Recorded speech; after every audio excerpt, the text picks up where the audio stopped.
വെറുത്തിട്ട് അടിയുണ്ടാക്കി പോരേണ്ട ആവശ്യമില്ല. May be ശരിയാണ്, ചിലർക്ക് ഇപ്പൊ ഒരു ഡൊമസ്റ്റിക് അബ്യൂസ് സഹിച്ച ഒരാൾക്ക് അല്ലെങ്കിൽ ഒരു സെക്ഷൽ അബ്യൂസ് ഒരു റിലേഷൻഷിപ്പിനകത്ത് നടന്ന ഒരാൾക്ക് you can still love that person എന്ന് പറഞ്ഞുകൊണ്ടിരിക്കാനായിട്ട് പറ്റത്തില്ല. പക്ഷേ if you are still in love with that person, അങ്ങനെയാണ് ഈ വണ്ടി ഓടിക്കൊണ്ടിരിക്കുന്നതെങ്കിൽ change the way you love them. അത്രേ ചെയ്യാനുള്ളൂ അതിനകത്ത്. It takes time. കുറച്ചാൾ കഴിഞ്ഞ് കഴിയുമ്പോൾ നമുക്ക് തന്നെ മനസ്സിലാകും, നമ്മൾ തന്നെ വരയ്ക്കേണ്ട സാധനം ബോർഡറൊക്കെ വരയ്ക്കേണ്ടത് വരച്ച് നമ്മൾ മൂവ് ഓൺ ചെയ്യും.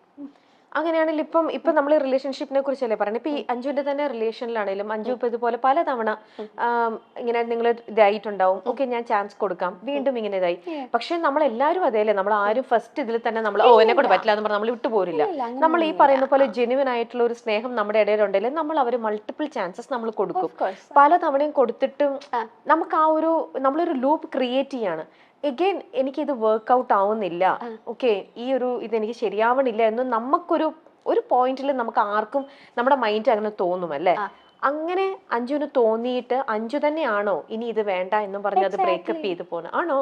എക്സാക്ട്ലി. കാരണം നമുക്കിത് ആരെങ്കിലും ഒരാൾ ആ മൂവ് എടുത്തല്ലേ പറ്റത്തുള്ളൂ അതിനകത്ത്. പക്ഷെ അവിടെ നമ്മുടെ നമ്മുടെ ആംഗിളിലും നമ്മുടെ ഇതിലല്ലേ നമ്മൾ തിങ്ക് ചെയ്യണത്.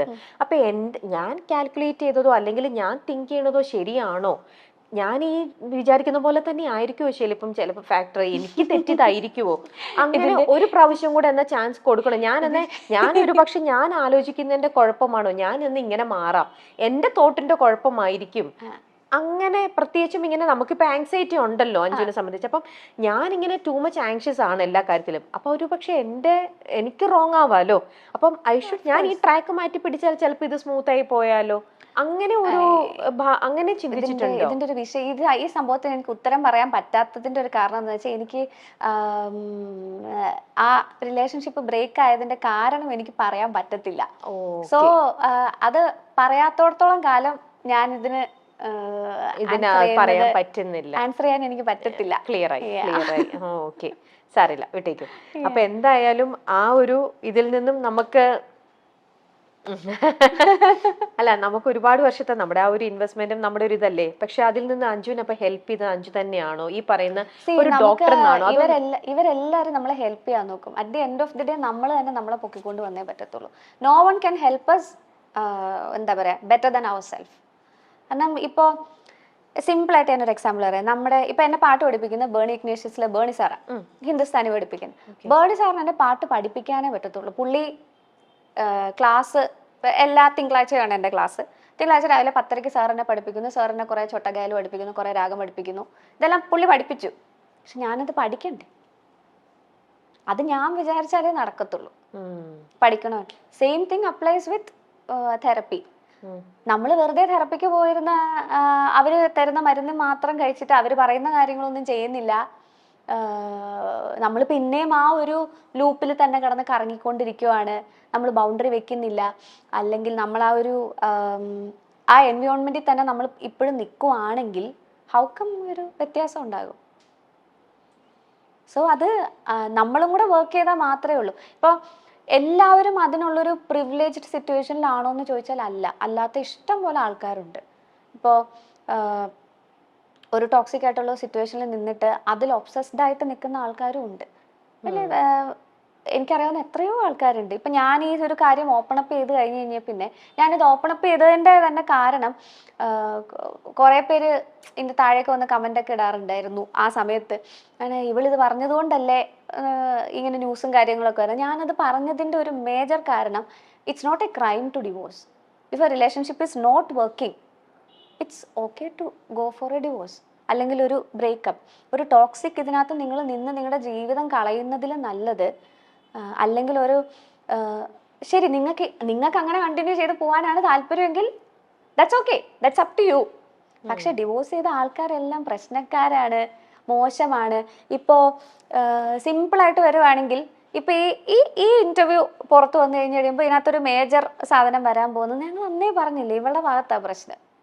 That's okay. അതാ ഞാൻ നേരത്തെ ആദ്യം പറഞ്ഞത്. I reached A point wear okay, എൻ്റെ ഭാഗത്താണ് പ്രശ്നം, ദാറ്റ്സ് ഓക്കെ, കൂൾ. അപ്പൊ അല്ല ഇപ്പം ഇപ്പം നമ്മുടെ ഈ പ്രോഗ്രാം കണ്ടുകൊണ്ടിരിക്കുന്ന ഇപ്പൊ ആരെങ്കിലും ഒക്കെ ഉണ്ടെങ്കിൽ ഇതേപോലത്തെ സിറ്റുവേഷൻ മറ്റുള്ളവർക്കും ഉണ്ടല്ലോ. ഇതിപ്പോ ആർക്കും വളരെ കോമൺ ആയിട്ടുള്ള ഒരു സെയിം റൂട്ടിലൂടെയാണ് അഞ്ജുവിന്റെയും പോണത്. അപ്പൊ അവർക്കും കൂടെ എന്തെങ്കിലും ഒരു തരത്തിൽ ഇപ്പൊ അഞ്ജു ഇത്രയും ഒരു ക്ലിനിക്കലി സപ്പോർട്ടും കൂടെ കിട്ടി, അതിൽ കുറച്ചിപ്പം സക്സസ്ഫുൾ ആയി നിൽക്കുന്ന ഒരാളെന്നുള്ളതിൽ അഞ്ജുവിന് അത് ചിലപ്പോൾ അഡ്വൈസ് ചെയ്യാൻ പറ്റും അവർക്കാണെങ്കിൽ പോലും. ഇപ്പം ഇങ്ങനെ ഒരു റിപ്പീറ്റഡ്ലി ഇപ്പം നമ്മൾ തമ്മിലുള്ള ഇതിലാണെങ്കിൽ പോലും ഓക്കെ നിന്റെ ഭാഗത്താണ് മിസ്റ്റേക്ക് എന്നോ അല്ലെങ്കിൽ എന്റെ ഭാഗത്ത് നിന്ന് ചിലപ്പോൾ ചിലർ വളരെ കറക്റ്റ് ആയിട്ട് അവർ പ്ലേ ചെയ്യും. അതായത് നമ്മൾ എത്ര നിന്നാലും അവരും ചിലപ്പോൾ നമ്മളെയും കൊണ്ട് പറയിപ്പിക്കാൻ നോക്കും, അല്ലെങ്കിൽ നമ്മളെയും കൊണ്ട് അവർ എക്സിറ്റ് അടിപ്പിക്കാൻ നോക്കും. ഓക്കെ ഇതാണ് ചിലരുടെ വളരെ ഭയങ്കര ഒരു ചിലരുടെ ബ്രില്യൻ പ്ലേ ആണ്. ഗ്യാസ് ലൈറ്റിംഗ് ആണ് അല്ലേ? ആ ടേമിന്റെ പേരാണ് ഗ്യാസ് ലൈറ്റിംഗ്. ആണല്ലേ? ടേം നെയിമും പഠിച്ചു കഴിഞ്ഞു, പഠിച്ചുകൊണ്ടിരിക്കുന്നു.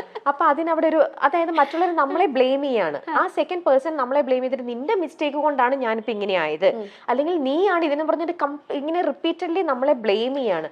അങ്ങനെ അതിന് ബ്ലെയിം ഷിഫ്റ്റിംഗ് എന്ന് പറയുമല്ലോ.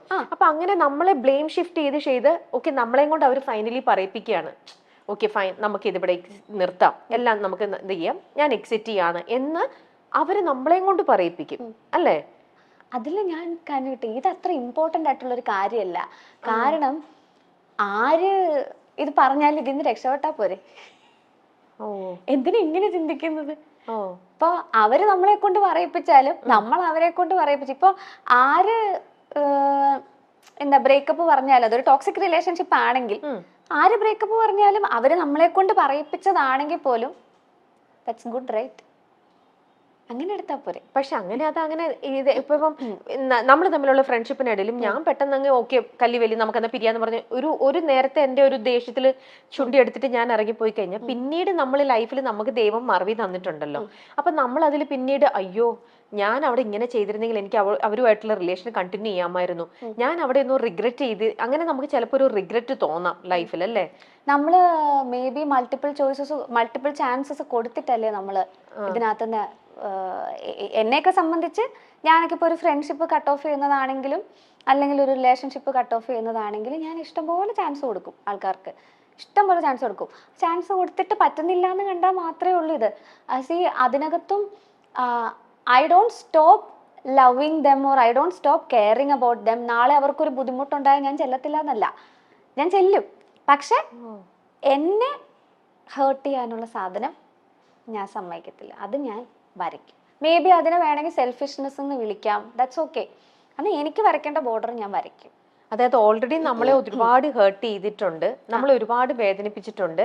ഇനിയും അവർക്ക് എന്തെങ്കിലും ഒരു ആവശ്യം വന്നാലും നമുക്ക് അവരെ ഇഷ്ടമായതുകൊണ്ട് നമ്മൾ അവിടെ ചെയ്തു കൊടുക്കാം. ഇപ്പൊ അവർക്കൊരു സപ്പോസ് ഒരു ആക്സിഡന്റ് ഉണ്ടായി, അവരുടെ എമർജൻസി കോണ്ടാക്ട് ആണെന്നിരിക്കട്ടെ, മാറ്റിയിട്ടില്ല, കോള് വന്നു,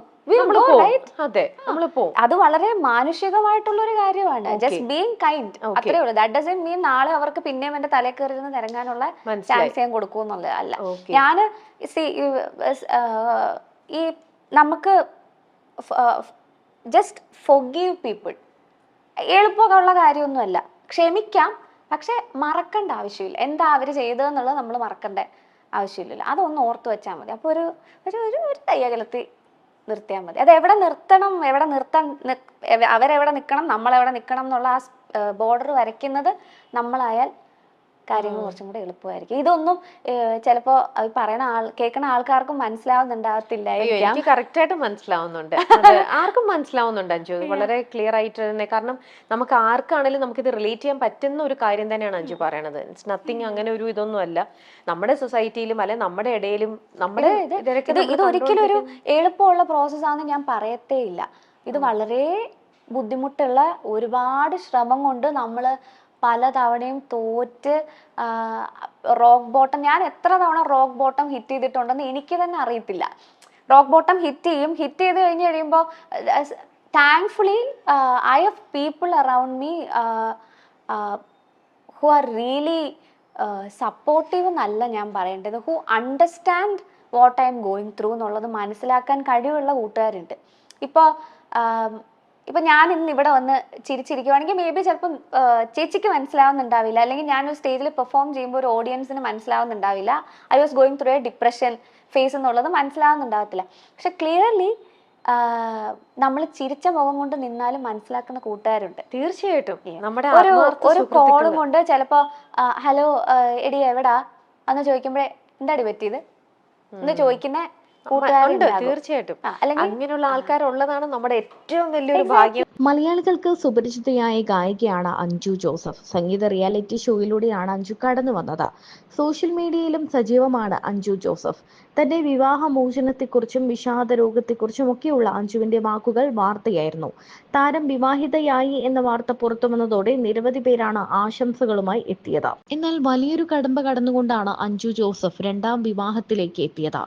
ഡിപ്രഷനും കണ്ണീരും ഒക്കെ നിറഞ്ഞ നാളുകൾ താണ്ടിക്കൊണ്ടാണ് അഞ്ജു ജോസഫ് ജീവിതത്തിലേക്ക് തിരിച്ചു വന്നത്. ഇതിനെക്കുറിച്ച് താരം തന്നെ തുറന്നു പറഞ്ഞിട്ടുമുണ്ട്. സിനിമയായിരുന്നു അഞ്ജുവിന്റെ സ്വപ്നം. ഇതിനിടെയാണ് റിയാലിറ്റി ഷോയിലെത്തിയത്. ഷോയിലൂടെ പ്രശസ്തി നേടാൻ അഞ്ജുവിന് കഴിഞ്ഞു. ഷോകളും താരത്തിനെ തേടിയെത്തി.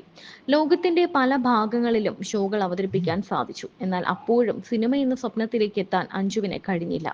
അതോടെ അഞ്ജു അവസരം ചോദിക്കാൻ തുടങ്ങി. അങ്ങനെ അവസരം ചോദിച്ചു നടക്കുമ്പോൾ താൻ കേട്ട തന്നെ തളർത്തിയ കമന്റായിരുന്നു ശബ്ദം കൊള്ളില്ല എന്നത്.